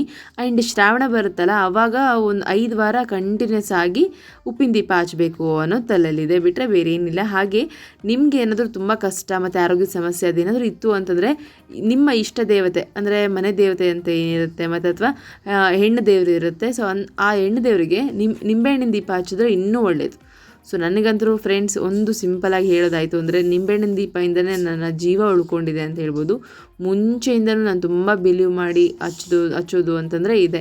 ಸೊ ಯಾವುದೇ ಕೆಟ್ಟ ಕಣ್ಣಿರಲಿ, ಯಾವುದೇ ಕೆಟ್ಟ ಮನಸ್ಥಿತಿ ಇರಲಿ, ಆರೋಗ್ಯ ಆಗಿರಲಿ, ಸೊ ನನ್ನ ಲೈಫ್ನ ನಾನು ನೋಡ್ಕೋಬೇಕು ಅಂತ ಅಂದ್ಕೊಂಡಾಗ ನನಗೆ ನಿಂಬೆಹಣ್ಣು ದೀಪ ತುಂಬಾ ಹೆಲ್ಪ್ ಮಾಡಿದೆ. ಹಾಗಾಗಿ ಕಷ್ಟ ಬಂತು ಅಂತಂದರೆ ಯಾರಿಗೋ ಶಾಪ ಹಾಕೊಂತ, ಯಾರ್ದೋ ಕಣ್ಣು ಯಾರ್ದೋ ಏನಾಗಿದೆ ನಮಗೆ ಅನ್ಕೊತ ಕುತ್ಕೊಳ್ಳೋ ಬದಲು ನಮ್ಮ ಕೆಲಸಗಳನ್ನ ನಾವು ಮಾಡ್ತಾ ದೇವ್ರ ಹತ್ರ ಮೊರೆ ಹೋದರೆ ಸಾಕು. ಆ ದೇವರು ಎಲ್ಲದೂ ಕೂಡ ಕಾಪಾಡ್ತಾನೆ. ನಮಗಲ್ಲ ಅಂತ ಬರೆದಿರೋದನ್ನ ನಾವು ಕಾಯ್ಕೊತ ಕೂತ್ಕೋಬಾರ್ದು. ನಮಗಿದೆ, ಅದು ನಮ್ಮ ಹಣೆ ಬರದಲ್ಲಿದೆ ಅಂತಂದರೆ ತಾನೇ ಬರುತ್ತೆ. ಸೊ ಇದನ್ನು ನಾನು ತುಂಬ ಬಿಲೀವ್ ಮಾಡ್ತೀನಿ. ಹಂಗಾಗಿ ಜಾಸ್ತಿ ತಲೆ ಕೆಡಿಸ್ಕೊಳ್ಳಲ್ಲ. ಆ ಮನೇಲಿ ಇದ್ದಾಗಿಂದನೂ ನಾನು ನನ್ನ ಮನೆ ದೇವತೆಗೆ ನಿಂಬೆಹಣ್ಣಿನ ದೀಪ ಹಚ್ಚಬೇಕು ಮಂಗಳವಾರ ಅಂತೇಳಿ ಎಷ್ಟೋ ಟ್ರೈ ಮಾಡಿದ್ರು ಕೂಡ ಆಗ್ತಿರ್ಲಿಲ್ಲ. ಆಟೋಮೆಟಿಕಲಿ ಇಲ್ಲಿ ಬಂದಾಗದು ಆಯಿತು ಅಂತಲೂ ಹೌದು. ಹಾಗೆ ನನ್ನ ಮನಸ್ಥಿತಿ ಕೂಡ ಎಷ್ಟೇ ಕಷ್ಟ ಬಂದರೂ ಕೂಡ ನನ್ನ ಮನೆ ದೇವತೆಗೆ ಮಾತ್ರ ದೀಪ ಹಚ್ಚೋದು ಬಿಡಲ್ಲ. ಸೊ ನಾನು ಹಚ್ತೀನಿ. ನನ್ನ ಆರೋಗ್ಯ ಸರಿ ಹೋಗಬೇಕು, ಹಾಗೆ ಇವಾಗಿರುವಂಥ ಜೀವನ ನಮ್ಮದು ರಿಚ್ ಆಗಬೇಕು ಅಂತ ನಾನು ಯಾವತ್ತೂ ಕೇಳಲ್ಲ. ಆದರೆ ಸುಧಾರಿಸ್ಕೊಳ್ಳೇಬೇಕಾಗಿದೆ ನಮ್ಮ ಲೈಫ್. ಸೊ ಅದಕ್ಕೋಸ್ಕರ ಹಚ್ಚಲೇಬೇಕು ಅಂತ ಅಂದ್ಕೊಂಡು ಡಿಸೈಡ್ ಮಾಡಿಕೊಂಡು ಎಲ್ಲ ರೆಡಿ ಮಾಡ್ಕೊತಾ ಇದ್ದೀನಿ. ಅದು ಇನ್ನಷ್ಟು ಇಷ್ಟ ಆಗಿದ್ಯಾಕೆ ಅಂತಂದರೆ ಇನ್ನೇನು ಆಷಾಢ ಶ್ರಾವಣ ಬಂದಿದೆ, ಇವಾಗೆಲ್ಲ ಪೂಜೆಗಳು ಮಾಡ್ತಿರ್ತಾರೆ. ಇವಾಗಲೇ ಒಂದು 5 ವಾರ ಹಚ್ಬಿಟ್ರೆ ತುಂಬ ಚೆನ್ನಾಗಿರುತ್ತಲ್ಲ ಅಂತ ಅಂದ್ಕೊಂಡಿದ್ದಂಗೆ ಎಲ್ಲದೂ ಕೂಡ ಕೂಡಿ ಬಂತು, ಆಗ್ತಾಯಿದೆ. ಸೊ ನಾನು ಹೇಳ್ತಿರ್ತೀನಲ್ಲ ಎಲ್ಲದಕ್ಕೂ ಕೂಡ ಋಣ ಬೇಕು ಅಂತೇಳಿ. ಸೊ ಹಾಗೆ ಇವಾಗ ಆಗ್ತಾ ಇರೋದು. ಹಾಗೆ ಪೂಜೆ ಅಂತ ಬಂತು ಅಂತಂದರೆ ನನಗೆ ಮುಂಚೆ ಏನೂ ಗೊತ್ತಿರಲಿಲ್ಲ. ಇತ್ತೀಚೆಗೆ ನಾನು ಪ್ರತಿಯೊಂದನ್ನು ಕಲಿತಾ ಇರೋದು. ಬಟ್ ಮಾಡೋದಕ್ಕೆ ಸ್ಟಾರ್ಟ್ ಮಾಡಿದಾಗಿಂದ ತುಂಬ ಒಳ್ಳೆಯದಾಗಿದೆ. ಆ್ಯಂಡ್ ಏನೇ ಮರೆತರೂ ಕೂಡ, ಏನೇ ಮಾಡದೇ ಇದ್ದರೂ ಕೂಡ ಓಕೆ. ಆದರೆ ನಮ್ಮ ಮನೆ ದೇವತೆಗಳನ್ನೂ ಕೂಡ ನಾವು ಪೂಜೆ ಮಾಡದೇ ಇದ್ದರೆ ನಾವು ಅಸಲು ಲಕ್ಷ ವ್ಯವಹಾರ ಮಾಡ್ತಾಯಿದ್ರು ಕೂಡ ಅದು ಸಾರ್ಥಕತೆಯೇ ಅನಿಸಿರಲ್ಲ ಫ್ರೆಂಡ್ಸ್. ಯಾಕಂದರೆ ಆ ಥರದ್ದೆಲ್ಲ ಫೀಲಿಂಗ್ಸ್ ನಾವು ನೋಡಿದ್ದೀವಿ ಬಿಫೋರ್. ಬಟ್ ಇವಾಗಿರೋಂಥ ಪೀಸ್ ಆಫ್ ಮೈಂಡ್, ಇವಾಗಿರೋಂಥ ಹ್ಯಾಪಿನೆಸ್, ಇವಾಗಿರೋಂಥ ತೃಪ್ತಿ ನಮಗೆ ಎಂದೂ ಸಿಕ್ಕಿರಲಿಲ್ಲ. ಸೊ ಅದಕ್ಕೆಲ್ಲ ಕಾರಣ ಮನೆ ದೇವತೆನೇ. ಹಾಗಾಗಿ ನನ್ನ ಪ್ರಥಮ ಪೂಜೆನೇ ಮನೆ ದೇವತೆ. ದೆನ್ ಅದಾದಮೇಲೆ ಎಲ್ಲದೂ ಕೂಡ. ಹಾಗೆ ಆಂಜನೇಯನ ನೀವು ನಂಬ್ತೀರಾ ಅಂತ ಕೇಳಿದ್ರಿ ಒಬ್ಬರು. ಸೊ ನಮ್ಮ ಮನೆ ದೇವರೇ ಆಂಜನೇಯ, ಹಾಗಾಗಿ ಪೂಜೆ ಮಾಡೋದು. ಮೇನ್ ರೀಸನ್ ಏನಪ್ಪ ಅಂತಂದರೆ ಕೆಟ್ಟ ಮೇಲೆ ಬುದ್ಧಿ ಅನ್ನೋ ಥರ. ಲೈಫಲ್ಲಿ ಏನೇನೆಲ್ಲ ಕಳ್ಕೊಬಾರ್ದಾಗಿತ್ತೆಲ್ಲ ಕಳ್ಕೊಂಡಾದ್ಮೇಲೆ, ಅವಮಾನಗಳೆಲ್ಲ ಆದಮೇಲೆ, ಸೊ ಲಾಸ್ಟಿಗೆ ಇನ್ನೇನು ಯಾರೂ ಕೈ ಹಿಡಿತಿಲ್ಲ ಅಂತಂದಾಗ ತಾಯಿ ಮತ್ತು ತಂದೆ ತಾಯಿನಲ್ವ ಫಸ್ಟ್ ದೇವರು, ಅವರು ಮತ್ತು ದೇವರು ಬಿಟ್ಟರೆ ಇನ್ಯಾರು ನಮ್ಮನ್ನು ಕೈ ಹಿಡಿಲಿಲ್ಲ ಅನ್ನೋ ಥರನೇ ಆಗಿದ್ದು. ಸೊ ಅವತ್ತಿಂದ ನನ್ನ ಕರ್ತವ್ಯ ಥರ ನಾನು ಮಾಡ್ಕೊತಾ ಇದ್ದೀನಿ. ಆ್ಯಂಡ್ ಇಲ್ಲಿ ನೋಡಿ ಇವಾಗ ದೀಪ ಹಚ್ತಾ ಇದ್ದೀನಿ. ನನ್ನ ಮಗಳಿಗೆ ಹೇಳ್ಕೊಡ್ತಾ ಇದ್ದೀನಿ ಏನೇನೆಲ್ಲ ಮಾಡಬೇಕು. ಮತ್ತು ಮಂತ್ರಗಳು ಹೇಳ್ತೀನಿ. ಸೊ ಕಂಪಲ್ಸರಿ ಮಂತ್ರಗಳು ಹೇಳಿ ನಾನು ಪೂಜೆ ಮಾಡೋದು. ಸೊ ಹಾಗಾಗಿ ಮಕ್ಳಿಗೂ ಕೂಡ ಚೆನ್ನಾಗಿ ಅಭ್ಯಾಸ ಆಗ್ತಾಯಿದೆ. ಸೊ ನಾವು ಏನು ಮಾಡ್ತೀವಿ ಅದನ್ನು ಮಾಡ್ತಾರೆ ಅನ್ನೋದರಲ್ಲಿ ಅದೇನು ತುಂಬ ಸತ್ಯ ಇದೆ ಫ್ರೆಂಡ್ಸ್. ನಿಜವಾಗ್ಲೂ ನಾನು ಹೇಳೋವಂಥ ಮಂತ್ರಗಳು ಆರಾಮ್ಸೆ ನನ್ನ ಮಕ್ಕಳು ಹೇಳ್ತಾ ಇದ್ದಾರೆ. ಇವಾಗ ಹನುಮಾನ್ ಚಾಲೀಸ ಹೇಳ್ತಾರೆ. ಸೊ ರಾಘವೇಂದ್ರ ಸ್ವಾಮಿಗಳ ಹಾಡು ಹೇಳ್ತಾರೆ. ಎಷ್ಟೋ ಖುಷಿಯಾಗುತ್ತೆ, ಎಷ್ಟೋ ನೆಮ್ಮದಿ ಅನಿಸುತ್ತೆ. ಇವಳು ನೋಡಿ ಗೋವಿಂದ ಗೋವಿಂದ ಅನ್ಕೊಂತ ನನ್ನ ಹತ್ರ ನಾನು ಏನು ಹೇಳ್ತೀನೋ ಅದನ್ನು ಫಾಲೋ ಮಾಡ್ತಿದ್ದಾಳೆ. ಹಾಗೆ ಇವತ್ತು ತುಪ್ಪದ ದೀಪ ಕೂಡ ಬೆಳಗ್ತಾ ಇದ್ದೀನಿ. ಸೊ ಇದು ಲಾಸ್ಟಲ್ಲಿ ನಿಂಬೆಹಣ್ಣಿನ ದೀಪ ಎಲ್ಲ ಆಯಿತು. ಮನೆ ದೇವತೆಗೆ ನಿಂಬೆಹಣ್ಣಿನ ದೀಪ ಕೂಡ ಕೂಡ ಆರತಿ ಆಯಿತು ಅಂತಂದಾಗ ಇದು ಲಾಸ್ಟಿಗೆ ಮತ್ತೆ ತುಪ್ಪದ ದೀಪನ ಬೆಳಗ್ತಾ ಇರೋದು. ಸೊ ಅದು ಕೂಡ ತುಂಬ ಖುಷಿ ಆಯಿತು. ಈ ತಟ್ಟೆ ನನಗೆ ಸುಮಾರು ಒಂದು 5 ವರ್ಷಗಳಿಂದ ನಮ್ಮ ಮನೇಲಿದೆ, ಬಟ್ ಯಾವತ್ತೂ ಯೂಸ್ ಆಗಿರಲಿಲ್ಲ. ರೀಸೆಂಟ್ಲಿ ತಗೊಂಡು ನೋಡಿದಾಗ ಓಕೆ ಇದನ್ನ ಈ ಥರ ಮಾಡ್ಬೋದಲ್ವಾ ಅಂತ ಅನ್ನಿಸ್ದಾಗ ಆ ತಟ್ಟೆನ ಯೂಸ್ ಮಾಡ್ಕೊತಾ ಇದ್ದೀನಿ. ಇನ್ನೇನು ಮನೆ ದೇವತೆಗೆ ನಿಂಬೆಹಣ್ಣಿನ ದೀಪ ಹಚ್ತಾ ಇದ್ದೀನಿ. ಹಾಗೆ ನಿಂಬೆಹಣ್ಣಿನ ದೀಪ ಹಚ್ಚೋವಾಗ ಆದಷ್ಟು ನಿಮ್ಮ ಹತ್ರದಲ್ಲಿ ದೇವಸ್ಥಾನಗಳಿತ್ತು ಅಂತಂದರೆ ದೇವಸ್ಥಾನದಲ್ಲೇ ಹಚ್ಚಬೇಕು. ಬಟ್ ನನಗೆ ಮನೆ ದೇವರಿಗೆ ಹೋಗೋಕ್ಕಾಗಲ್ವಲ್ಲ, ಹಾಗಾಗಿ ದೇವ್ರ ಹತ್ರನೇ ಇಲ್ಲೇ ಮನೇಲೇ ಮಾಡ್ಕೊತಾ ಇದ್ದೀನಿ. ಸೊ ಎಲ್ಲ ದೇವ್ರಿಗೆ ಬಿಟ್ಟಿದ್ದು ಅಂತ ಹೇಳಿ. ಹಾಗೆ ದೀಪನ ಬೆಳಗಿದ ನಂತರ ಮನೆ ಬಾಗಿಲಿಗೆ ಇಟ್ಟರೆ ಆಯಿತು, ಆ ಕಡೆ ಒಂದು ಈ ಕಡೆ ಒಂದು ಇಟ್ಟರೆ ಆಯಿತು. ಸೊ ಅಟ್ಲೀಸ್ಟ್ 2 ದೀಪಗಳನ್ನಾದರೂ ಹಚ್ಚಬೇಕು ಅಂತ ಅಂದ್ಕೊಂಡು ಹಚ್ತಾ ಇದ್ದೀನಿ. ಹೆಂಗಿದೆ ಪೂಜೆ? ಬೇಗ ಬೇಗ ಪೂಜೆ ಮುಗಿಸಿ ಎಷ್ಟೊತ್ತಿಗೆ ಯೋಗ ಸ್ಟಾರ್ಟ್ ಮಾಡ್ತೀನೋ ಅಂತ ಅನ್ಕೊಂಡ್ಬಿಟ್ಟೆ. ಅಮ್ಮ ಕೊಟ್ಟೆ ಬಂಗಾರ ಆಯ್ತು, ನಂದು ಯೋಗನೇ ಮುಗೀತು, ನಿನ್ಗೆ ಹಾಲು ಕೊಡಲ್ಲೇನೋ ನಾನು. ಸೊ ಬಾ ನಡಿ. ಸೊ ನೋಡಿ ಮ್ಯಾಟ್ ಹಾಕ್ಕೊಂಡು ರೂಮಲ್ಲಿ ಯೋಗ ಕಂಪ್ಲೀಟ್ ಮಾಡಿದೆ. ಯಾಕೆ ಅಂತಂದರೆ ವೈಫೈ ಅಂತ ಹೇಳ್ತಿದ್ನಲ್ಲ, ವೈಫೈ ಸೆಟ್ ಮಾಡೋರು ಕೂಡ ಬಂದಿದ್ದಾರೆ. ಆ ಕಡೆ ಈ ಕಡೆ ಹೆಂಗೆಂಗೋ ಮಾಡ್ಕೊಂಡು ಇವತ್ತು ಯೋಗ ಅಂತ ಸ್ಟಾರ್ಟ್ ಮಾಡಿದೆ. ಮಿಟ್ಟು ಅಂತರೂ ಯೋಗ ಇನ್ನೇನು ಮುಗಿಲಿಕ್ಕೆ ಬಂತು, ಅವಾಗ ಹಾಲು ಬೇಕು ಅಂತ ಇದ್ದಮ್ಮ. ಒಂದು 10 ನಿಮಿಷ ತಡ್ಕೊಳ್ಳೋ ಅಂತಂದೇಳಿ ಯೋಗ ಕಂಪ್ಲೀಟ್ ಮಾಡ್ಬಂದು ಇವಾಗ ಅವಳಿಗೆ ಹಾಲು ಕೊಡ್ತಾ ಇದ್ದೀನಿ. ಆ್ಯಂಡ್ ಏನಂತಂದರೆ ಯೋಗ ಸ್ಟಾರ್ಟ್ ಆಗೋದು 11:30. ನಾನು ಇವತ್ತು ಮಾರ್ನಿಂಗ್ ಅಂತೂ ಅಟೆಂಡ್ ಆಗೋಕ್ಕಾಗಲ್ಲ, ಅದಕ್ಕೆ 11:30 ಬ್ಯಾಚ್ಗಂತೂ ಅಟೆಂಡ್ ಆಗಲೇಬೇಕು ಅಂತೇಳಿ ಫಿಕ್ಸ್ ಆಗಿದ್ದೆ. 11:30 ಬ್ಯಾಚ್ ಅಂತೂ ಮಿಸ್ ಮಾಡಬಾರ್ದು ಅಂತೇಳಿ ಅಂದ್ಕೊಂಡಿದ್ನಲ್ಲ. ಸೊ ಎಕ್ಸಾಕ್ಟಾಗಿ ಒಂದು 11:20 ಆಯಿತು ಪೂಜೆ ಎಲ್ಲ ಕಂಪ್ಲೀಟ್ ಆಗೋದಕ್ಕೆ. 10 ನಿಮಿಷದಲ್ಲಿ ಬೇಗ ಬಂದು ಮತ್ತೆ ಯೋಗ ಕೂತ್ಕೊಂಡಿದ್ದಾಯಿತು. ಹಬ್ಬ. ಸೊ ಮತ್ತೆ ನಾನು ಯೋಗ ಸ್ಟಾರ್ಟ್ ಮಾಡಿದ್ದಾಯಿತು. ಮೈಂಡಲ್ಲಿ ಎಷ್ಟು ರಿಲ್ಯಾಕ್ಸ್ಡ್ ಅನ್ನಿಸ್ತಿದೆ, ಸ್ಟ್ರೆಸ್ ಫ್ರೀ ಅನ್ನಿಸ್ತಾ ಇದೆ. ಆ್ಯಂಡ್ ಇವಾಗ ಆಯಿತು, ಇನ್ನೇನು ಇದನ್ನು ಮಡಚಿಟ್ಟು ಮಧ್ಯಾಹ್ನದ ಕೆಲಸ ಸ್ಟಾರ್ಟ್ ಮಾಡಬೇಕು. ಇನ್ನೇನು ಇವಾಗ ಹೋಗಬೇಕು ಅನ್ನೋದಕ್ಕಿಂತ ಮುಂಚೆ ಇವಳ ಹೋಗಿದ್ನಲ್ಲ. ಸೊ ಇನ್ನೂ ಮಲ್ಕೊಂಡಿದ್ದಾಳೆ. ಇವಳು ಮಲ್ಕೊಂಡಿದ್ದಕ್ಕೆ ಇಷ್ಟು ಫ್ರೀಯಾಗಿ ಮಾಡ್ಕೋಬೇಕಾಯ್ತು. ಇದು ಬೆಡ್ಶೀಟ್ಸ್ ಎಲ್ಲ ಮಡಚಿಟ್ಟು ಇನ್ನೇನಿದ್ರು ಕೂಡ ನಂದು ಮನೆ ಕೆಲಸ ಸ್ಟಾರ್ಟ್ ಆಗುತ್ತೆ. ಸೊ ತೋರಿಸ್ತೀನಿ. ಹಾಗೆ ಮಿಟ್ಟು ಇವಾಗ ಹಾಲು ಕುಡಿತಿದ್ದಾಳೆ.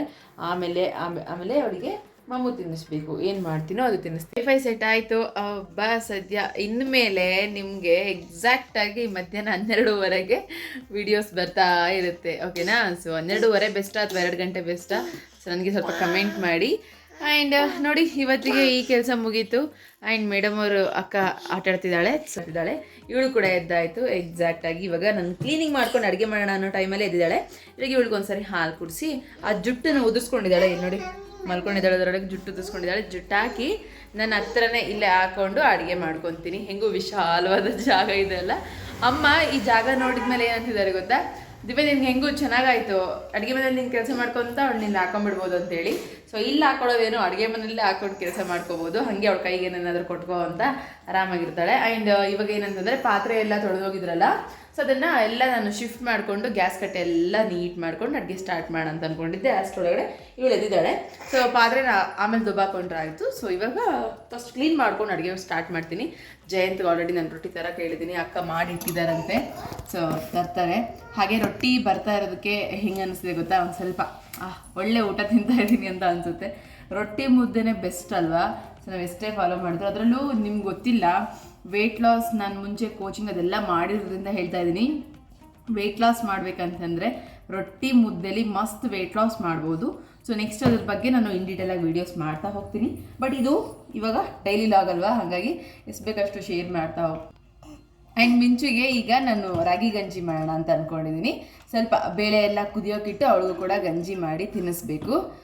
ಈ ಮೇಡಮ್ಮರಿಗೆ ಒಂದು 2 ಟೈಮ್ಸ್ ಆದರೂ ಗಂಜಿ ತಿನ್ನಿಸ್ತೀನಿ, ಪ್ರತಿದಿನ ತಿನ್ನಿಸ್ತೀನಿ. ಹಾಗೆ ಚಿಕ್ಕದಾಗಿ ಅನ್ನ ಏನಾದರೂ ಒಂಚೂರು ಮೆತ್ತಗಿತ್ತು ಅಂತಂದರೆ ಮುಗೀತು. ಸೊ ಅಲ್ಲ ಕೈಯೆಲ್ಲ ನೀಟಾಗಿ ಮೆದ್ಕೊಂಡು ಅವಳಿಗೆ ಊಟ ಮಾಡಿಸ್ತೀನಿ. ಊಟ ಮಾಡುವಾಗ ಏನಂತಂದರೆ ಇದನ್ನೆಲ್ಲ ಮಾಡ್ಕೊತಾಳೆ. ನೀರು ಕುಡಿಯೋಕ್ಕೂ ಅಷ್ಟೇ ಪೂರ್ತಿ ತೆಗೆಸ್ಕೊತಾಳೆ. ಸೊ ಹಂಗೆ ಮಾಡ್ತಾಳೆ ಇವಳು. ಯಾರು ಎತ್ಕೊಂಡ್ರು ಒಂದು ಸ್ವಲ್ಪ ಹೊತ್ತಿಗೆ ಏನಂತಾರೆ ಗೊತ್ತಾ? ಸಾಕಪ್ಪ ಕೈಯೆಲ್ಲ ನೋವು ಬಂದು ಅಂತಾರೆ. ಅಷ್ಟು ತರಲೆ ನಿಲ್ಲದೇ ಇಲ್ಲ. ನಮ್ಮಮ್ಮ ಅಂತಾರೆ, ದಿವ್ಯಾ ನಿನ್ನ 2 ಮಕ್ಕಳು ಸೈಲೆಂಟು, ಬಟ್ ಇವಳು ಸೈಲೆಂಟ್ ಅಂತ ಅಂದ್ಕೊಳ್ಳೋಕ್ಕೆ ಹೋಗ್ಬೇಡ ನೀನು, ಸಖತ್ ತರಲೆ ಇದ್ದಾಳೆ ಇವಳು ಅಂತೇಳಿ ಮೈ ಕೈಯೆಲ್ಲ ನೋವು ಮಾಡಿತಾಳೆ. ನೋಡಿ ಹೆಂಗೆ ಮಾಡ್ತಾಳೆ.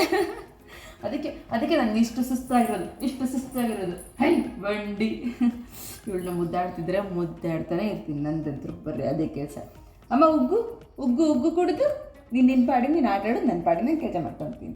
ಹಾಲು ಕುಡಿಸ್ಕೊಂಬಂದು ಇಲ್ಲಿ ಬೆಡ್ಶೀಟ್ ಹಾಕಿ ಸುಮ್ಮನೆ ಹಾಕಿದ್ದೀನಿ ದೇವ್ರ ಮುಂದ್ಗಡೆನೆ. ಹೀಗೆ ನಾನು ಇವಾಗ ಇಲ್ಲಿ ಕೂತ್ಕೊಂಡು ಆರಾಮಾಗಿ ಏನು ಬೇಕಾದ್ರೂ ಕೆಲಸ ಮಾಡ್ಕೋಬೋದು ಅಂತೇಳಿ ಸುಮ್ಮನೆ ತಟಗೋ ಅಂತ ಕೂತ್ಕೊಂಡಿದ್ದಾಳೆ. ಮಿಟ್ಟು ಬಂದೆ ಹೊರಗೆ, ಅವಳು ಬಚ್ಚಲಿಗೆ ಹೋಗಿದ್ದಾಳೆ. ಓಯ್ ಏನು ಬರ್ರೆ ಇದೇ ಕೆಲಸ ಆಯ್ತು ನಿಂದು. ಹೌದು ಎದ್ದೇಳೋದು ನೋಡಿ. ಜಿಜ್ಜಿ ಜಿಜ್ಜಿ ಜಿಜ್ಜಿ ಜಿಜ್ಜಿ. ನೋಡ್ತಾ ನೋಡ್ತಾ ಇದ್ದಂಗೆ ಮಳೆ ಬರ್ತಿದೆ ಅಂತೇಳಿ ಜಯಂತ್ ಸ್ವಲ್ಪ ಲೇಟಾಗಿ ಬರ್ತಾರಂತ ಅಂದ್ಕೊಂಡ್ರೆ ಬೇಗ ಬಂದೇ ಬಿಟ್ಟರು. ಅಯ್ಯಪ್ಪ, ಬಂದಾಗ ನಾನು ಅಡುಗೆ ಮಾಡ್ಕೊತಾ ಇದ್ದೆ ಮೆಲ್ಲಕ್ಕೆ, ಏನೋ ಎಕ್ಸ್ಕ್ಯೂಸ್ ಥರ ಕೇಳಿ. ಸೊ ಅಲ್ಲಿ ಮಿಂಚು ಜೊತೆ ಕೂತ್ಕೊಂಡಿದ್ದಾರೆ ಜಯಂತ್, ಸೊ ಮಿಟ್ಟು ಕೂಡ ಕೂತ್ಕೊಂಡಿದ್ದಾಳೆ. ನಾನಿಲ್ಲಿ ಇವಾಗ ಅಡುಗೆಗೆ ರೆಡಿ ಮಾಡ್ಕೊತಾ ಇದ್ದೀನಿ. ಹಾಗೆ ಅರ್ಜೆನ್ಸಿ ಇದ್ದಾಗ ತುಂಬ ಬೇಗ ನಾನು ಅಡುಗೆ ಮಾಡ್ಕೊತೀನಿ. ಅಡುಗೆ ಮಾಡೋದ್ರಲ್ಲಿ ಏನು ತಡ ಮಾಡಲ್ಲ, ತುಂಬ ಬೇಗ ಮಾಡ್ಕೊತೀನಿ. ಬಟ್ ಆದರೆ ಜಯಂತ್ಗೆ ಹೇಳಿದ್ದೇನಂತಂದರೆ ನೀನು ಬರೋದ್ರೊಳಗೆ ಅಡುಗೆ ಮಾಡ್ತೀನಿ ಅಂತೇಳಿ. ಸೊ ಹಾಗೆ ಇನ್ನೇನು ಬೈತಾರೆ ಅನ್ನೋದು ಕಾರಣಕ್ಕೆ ಹಿಂದ್ಗಡೆ ಕೂತ್ಕೊಂಡು ನಿಧಾನಕ್ಕೆ ಎಲ್ಲ ಜೋಡಿಸ್ಕೊತಾ ಇದ್ದೀನಿ. ಆಲ್ಮೋಸ್ಟ್ ಬೈಯಲ್ಲ, ಬಟ್ ಸಿಟ್ಟು ಹಾಕ್ಬಿಡ್ತಾರಲ್ಲ, ಸೊ ಸಿಟ್ಟಾದರೂ ಕೂಡ ನನಗೆ ಸ್ವಲ್ಪ ತಡ್ಕೊಳಕ್ಕಾಗಲ್ಲ, ಕಳವಳ ಅನ್ನಿಸ್ತಾ ಇರುತ್ತೆ. ಹಾಗೆ ಇನ್ನೇನು ಮಾಡಲಪ್ಪ, ಮತ್ತು ಅವಳು ಕೈ ಬಿಡೋಲ್ಲ ಹಂಗೆ ಹಿಂಗೆ ಅಂತ ಅಂದ್ಕೊಂಡು ಏನೋ ನೆಪಗಳು ಹೇಳ್ಕೊತ ಎಲ್ಲ ರೆಡಿ ಮಾಡ್ಕೊತಾ ಇದ್ದೀನಿ. ಸೊ ನೋಡಿ, ಕುಕ್ಕರ್ಗೆ ಇದು ಬೇಳೆ ಹಾಕಿಟ್ಟಿದ್ದೀನಿ, ಹೆಸರು ಕಾಳಿನ ಪಲ್ಯ ಮಾಡ್ಕೊಳ್ಳೋಕೆ ಅಂಥೇಳಿ. ಸೊ ಅದಾದಮೇಲೆ ಮತ್ತು ನಂಗೆ ತರಕಾರಿ ಏನೇನೆಲ್ಲ ಬೇಕೋ ಅದನ್ನೆಲ್ಲ ಹೆಚ್ಕೊಂಡು ಬೇಗ ಬೇಗ ಒಗ್ಗರಣೆ ಕೊಟ್ಟರೆ ಆಯಿತು ಅಂತ. ಹಾಗೆ ನನ್ನ ಫ್ಯಾಮಿಲಿ ಫ್ರೆಂಡ್ ಸೊ ಸಂಪತ್ ಅಂತ ಜಯನ್ ಜೊತೆ ವರ್ಕ್ ಮಾಡ್ತಿದ್ದಾರೆ, ಅವರು ಕೂಡ ಬಂದಿದ್ದಾರೆ. ಸೊ ಹಂಗಾಗಿ ಮೂವರು ಕೂಡ ಊಟ ಮಾಡೋಣ ಅಂತ ಅಂದ್ಕೊಂಡು ಪ್ಲ್ಯಾನ್ ಮಾಡಿಕೊಂಡು ಅಡುಗೆ ಮಾಡ್ಕೊತಾ ಇದ್ದೀನಿ ಮೂವರು ಸೇರಿ. ಸೊ ಅಕ್ಕ ಆಲ್ರೆಡಿ ರೊಟ್ಟಿ ಮಾಡಿಟ್ಟಿದ್ರು. ಬಟ್ ಏನಂತಂದರೆ ಇವತ್ತು ಅಕ್ಕ ಕೂಡ ಸ್ವಲ್ಪ ಬ್ಯುಸಿ ಇರೋದ್ರಿಂದ ಅರ್ಧ ರೊಟ್ಟಿ ಮಾಡಿ ಕೊಟ್ಟು ಕಳಿಸಿದ್ದಾಳೆ, ಒಂದು 6 ಅಷ್ಟೇ ಕೊಟ್ಟು ಕಳಿಸಿದ್ದಾಳೆ. ಮತ್ತು ಈವ್ನಿಂಗ್ ಹೋಗಿ ಇಸ್ಕೊಂಬಂದ್ರೆ ಆಯಿತು ಅಂಥೇಳಿ. ಸೊ ಹಾಗಾಗಿ 6 ರೊಟ್ಟಿ ತಂದಿದ್ರು. ಪಲ್ಯ ತುಂಬ ಚೆನ್ನಾಗಿತ್ತು ಇವತ್ತು. ಇನ್ನೇನು ರೊಟ್ಟಿ ಇದ್ದಿದ್ರೆ ಒಬ್ಬೊಬ್ಬರು 3 ರೊಟ್ಟಿ ತಿಂತಿದ್ವಿ. ಇಲ್ಲ ಅಂತ ಅಂದ್ಕೊಂಡು ಜಸ್ಟ್ 2 ಸ್ಟಾಪ್ ಆದ್ವಿ. ಸೊ ಇವತ್ತಿನ ಮಧ್ಯಾಹ್ನಕ್ಕೆ ಏನೇನು ಅಂತಂದರೆ ಇಲ್ಲಿ ನೋಡಿ, ಬಿಸಿ ಬಿಸಿ ರೊಟ್ಟಿ. ಆಮೇಲೆ ನನಗೆ ಪರ್ಟಿಕ್ಯುಲರ್ ಆಗಿ ಅಂಗಡಿ ರೊಟ್ಟಿಗಳೆಲ್ಲ ಸೆಟ್ ಆಗಲ್ಲ, ಹಾಗಾಗಿನೇ ಅಕ್ಕ ಹಂಗೆ ಹೇಳಿದ್ದು. ಸೊ ಇಷ್ಟು ರೂಪಾಯಿಗೊಂದು ಅಂತ ಹೇಳಿ ಲೆಕ್ಕನೆ ಮಾಡಿಕೊಂಡು ಅಕ್ಕ ತುಂಬ ಚೆನ್ನಾಗಿ ಮಾಡಿಕೊಟ್ಟು ಕಳಿಸ್ತಾ ಇದ್ದಾಳೆ. ಹೊಟ್ಟೆ ತುಂಬ ಊಟ ಮಾಡ್ತಿದ್ದೀನಿ ಸೀರಿಯಸ್ಲಿ. ಆ್ಯಂಡ್ ಹೆಸರು ಕಾಳಿನ ಪಲ್ಯ ಕೂಡ ಆಯಿತು, ಅನ್ನ ಕೂಡ ಆಗ್ತಾ ಇದೆ. ಸೊ ನೋಡಿ ಹೆಂಗಾಗ್ಬಿಟ್ಟಿದ್ದಲ್ಲ ಕುಕ್ಕರ್. ಇಲ್ಲಿ ತಿಳಿ ಸಾಂಬಾರು ಕೂಡ ಮಾಡಿಟ್ಟಿದ್ದೀನಿ ಆಲ್ರೆಡಿ. ಸೊ ಮತ್ತು ಇನ್ನೇನು ಸಾಂಬಾರು ಇಲ್ಲ ಅಂತಂದರೆ ಆಗಲ್ವಲ್ಲ. ಸೊ ಪಲ್ಯಗಳು ಮಾಡ್ಕೊಂಡಾಗ ತಿಳಿ ಸಾರು ಅಥವಾ ಬೇಳೆ ಸಾರು ಮಾಡಿಕೊಂಡ್ರೆ ನಡೆದು ಬಿಡುತ್ತೆ. ಇಲ್ಲ ಅಂತಂದಾಗ ಮಸಾಲೆ ಸಾರು ಇದು ಮಾಡ್ಕೊಂಡ್ರೆ ಆಯಿತು. ಸೊ ಈ ಥರ ಪಲ್ಯ ಮಾಡಿದಾಗ ಆಲ್ಮೋಸ್ಟ್ ತಿಳಿ ಸಾರೇ ಮಾಡ್ಕೊತೀನಿ. ಬೇಳೆ ತಿಳಿ ಸಾರು, ಅನ್ನ, ರೊಟ್ಟಿ, ಪಲ್ಯ, ಮಸ್ತ್ ಕಾಂಬಿನೇಷನ್. ಇನ್ನೇನು ಮೂವರು ಕೂಡ ಊಟ ಮಾಡೋಕೆ ಕೂತ್ಕೊಂಡು ಟೈಮ್ ಸ್ಪೆಂಡ್ ಮಾಡ್ತಾ ಚೆನ್ನಾಗಿ ಮಾತಾಡ್ಕೊತ ಊಟ ಮಾಡ್ತಿದ್ದೀವಿ. ಹಾಗೆ ಮಿಟ್ಟುಗೆ ಒಂದು ಅರ್ಧ ರೊಟ್ಟಿನ ಮುರಿದು ಕೊಟ್ಟಿದ್ದೆ, ಅಲ್ಲೆಲ್ಲಿ ಇಟ್ಟಿಟ್ಟು ಏನೇನೋ ಮಾಡ್ಕೊತ ತಿಂತಾ ಇದ್ದಾಳೆ. ಆ್ಯಂಡ್ ಮಿಂಚು ಇನ್ನೇನೋ ಆಟ ಆಡ್ಕೊತ ನಮ್ಮನ್ನು ನೋಡ್ತಾ ಇದ್ದಾಳೆ. ನಾವಿಲ್ಲೇ ಕೂತ್ಕೊಂಡು ಊಟ ಮಾಡ್ತಾಯಿದ್ದೀವಿ. ಹಾಗೆ ಈ ಮನೇಲಿ ಇಲ್ಲಿ ಅಡುಗೆ ಮನೇಲಿ ಏನು ಸ್ಪೇಸ್ ಇದೆ ಅಲ್ಲ, ಅಲ್ಲಿ ಕೂತ್ಕೊಂಡು ಊಟ ಮಾಡೋದಕ್ಕೆ ಒಂಥರ ಏನೋ ಒಂಥರ ಖುಷಿ ಫ್ರೆಂಡ್ಸ್, ತುಂಬ ಚೆನ್ನಾಗಿ ಅನಿಸುತ್ತೆ. ನಮ್ಮ ಜಯಂತ್ ಅಂತೂ ಇಷ್ಟಪಟ್ಟು ಕೂತ್ಕೊತಾರೆ, ಆಮೇಲೆ ಇಲ್ಲೇ ಕೂತ್ಕೊಳ್ಳೋಣ ಬಾರೆ ಅಂತ ಹೇಳಿ ಅಲ್ಲೇ ಕೂತ್ಕೊಂಡು ಊಟ ಮಾಡ್ತಿರ್ತೀವಿ. ಆಲ್ರೆಡಿ ನೋಡಿದ್ದೀರಲ್ಲ ಲಾಗ್ಸಲ್ಲೆಲ್ಲ. ಸೊ ಫ್ರೆಂಡ್ಸ್, ಇದು ಇವತ್ತಿನ ದಿನಚರಿ ಹಿಂಗಿದೆ ಮಧ್ಯಾಹ್ನದವರೆಗೂ. ನಮ್ಮ ಸಂಪತ್ತಂತರೂ ಮಾತಾಡೋದಕ್ಕೆ ಸ್ಟಾರ್ಟ್ ಮಾಡಿದ್ರೆ ನಮ್ಮಿಬ್ರದ್ದು ಊಟ ಆದರೂ ಕೂಡ ಅವ್ನು ಮಾತು ಸ್ಟಾಪ್ ಆಗೋಲ್ಲ, ಅಷ್ಟು ಮಾತಾಡ್ತಿರ್ತಾನೆ. 100% ಮಾತಾಡೋದು ಅವರು. ನಮ್ಮ ಮನೇಲಿ ನಾನೇ ಸ್ವಲ್ಪ ಜಾಸ್ತಿ ವಟ ಅಂತೀನಿ ಅಂತ ಹೇಳ್ತಿರ್ತಾರೆ. ಒಂದು 100% 70% ನಾನು. ಬಟ್ ನಮ್ಮ ಜಯಂತ್ ಅಂತರೂ 0, ಮಾತಾಡೋದೇ ಇಲ್ಲ ಅಸಲು. ಅವಾಗವಾಗ ಒಂದೊಂದು ಮಾತು ಅಷ್ಟೇ ಅವ್ರದ್ದು. ಬೆಳಗ್ಗೆಯಿಂದ ಹಿಡಿದು ಮಧ್ಯಾಹ್ನದವರೆಗೂ ಇವತ್ತಿನ ರೋಟೀನ್ನ ಶೇರ್ ಮಾಡಿದ್ದೀನಿ. ಹಾಗೆ ನೆಕ್ಸ್ಟ್ ಲಾಗಲ್ಲಿ ಸಿಗ್ತೀನಿ. ಐ ಹೋಪ್ ಈ ಲಾಗ್ ನಿಮ್ಮೆಲ್ಲರಿಗೂ ಕೂಡ ಇಷ್ಟ ಆಗಿದೆ ಅಂತ ಅಂದ್ಕೊಂಡಿದ್ದೀನಿ. ಇಷ್ಟ ಆಗಿದ್ರೆ ಒಂದೇ ಒಂದು ಲೈಕ್ ಮಾಡಿ. ಹಾಗೆ ನಮ್ಮ ಚಾನಲ್ನ ಇನ್ನೂ ಯಾರೆಲ್ಲ ಸಬ್ಸ್ಕ್ರೈಬ್ ಮಾಡ್ಕೊಂಡಿಲ್ಲ, ಸೊ ಪ್ಲೀಸ್ ಈಗಲೇ ಸಬ್ಸ್ಕ್ರೈಬ್ ಮಾಡ್ಕೊಳ್ಳಿ. Thanks for watching this video. Have a nice day. Take care. Bye bye.